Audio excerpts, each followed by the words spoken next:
Hi, I'm Ashley Adamson and founder of the Trans.Club. If you'd like to join our community of other people transitioning and have someone join you on yours, feel free to hit that Discord link. If you'd also like to support me, you can buy my book, check me out on Patreon, and like and subscribe to this channel.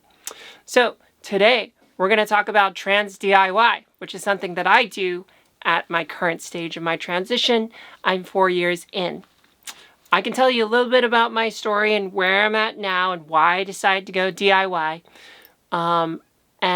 Maybe, it can help you think about your own experience and where you're going. I think, first of all, I should call out, there's no medical advice in this video. It's just my perspective. Please don't do anything that I'm doing without thinking about it a lot and perhaps talking to a doctor. I think that's probably the best thing that you should do. When I first started my transition, I worked directly with a doctor. I did informed consent, and then I started taking hormone blockers.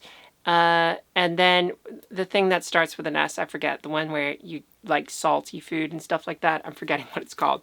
And then eventually I added estradiol, the tablet form, and started taking that. Once I discovered that I didn't need to take tablets every day, I switched over to estradiol valerate. And on that injection system, I was going through the pharmaceutical industry. And to get one of those bottles, it's covered by insurance to an extent. But if you want to get more than one bottle, you have to pay out of pocket like $110. And sometimes I would be traveling and I'd need an extra few bottles. So I have paid out of pocket before. And it was kind of annoying coming in every 5 weeks to refill my prescription. So once I moved to Germany and I discovered that I couldn't even get injectables, I had to do some searching around to figure out, hey, I'm in Berlin. Why can't I get injectables? How do I get a hold of injectables?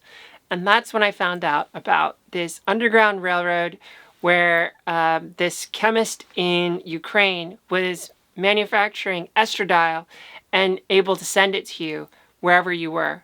So that's when I got into trans DIY, because the mainstream pharmaceutical industry in Germany did not support injectables. And there's no way in hell that I'm going back to pills or patches, because I don't like to do that thing every day. Do you like to, do something medical to yourself every day? I find it to be really annoying.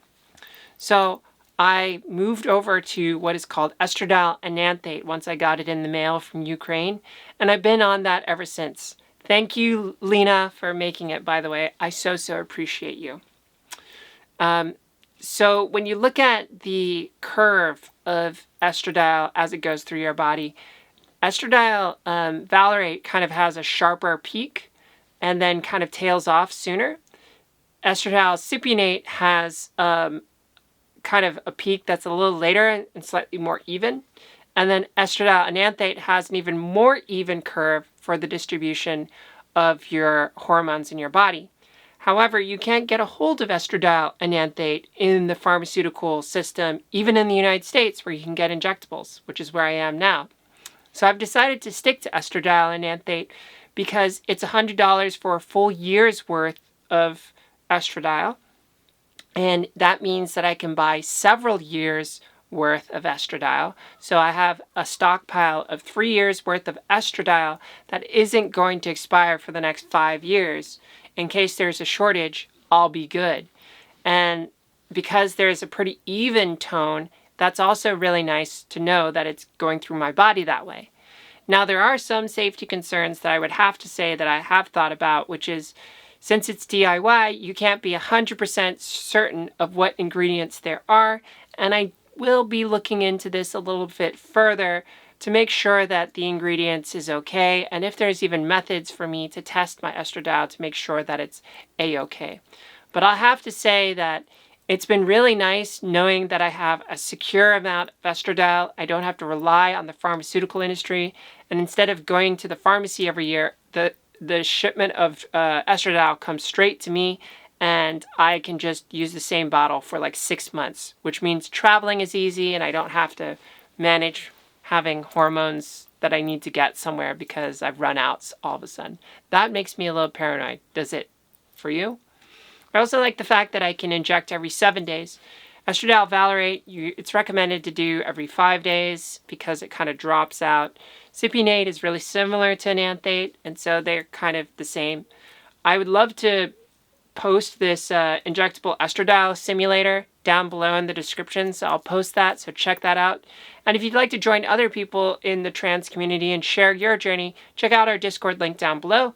You can support me. Please like and subscribe, and I'll see you in another episode soon. Bye!